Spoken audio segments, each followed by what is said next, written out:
High বন্ধুরা, সকাল সকাল দেখাতে চলে আসলাম। সকাল সকাল বলতো 10:30 বাজে। বাজার এনেছে অনেকক্ষণ, কিন্তু দেখার সময় পাইনি। এই যে বাজার কি এনেছি না এনেছি দেখাচ্ছি। বন্ধুরা চিকেন এনেছে।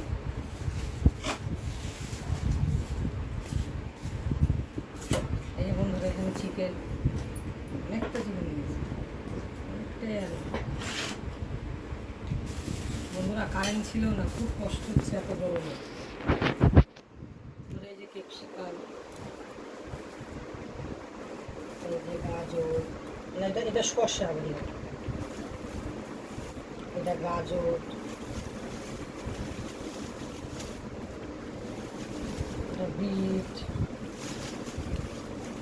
এটা হচ্ছে, এটা নামটা না বন্ধুরা ভুলে যায়।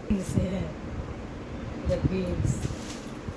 এই বন্ধুরা এটার মধ্যে গাজর, টমেটো ঢেলে আর দেখলাম না বন্ধুরা। এই যে এই আজকে বাজার। টাটা বন্ধুরা, আবার নেক্সট ভিডিও দুপুরবেলা আসতে নিয়ে কী রান্না করি না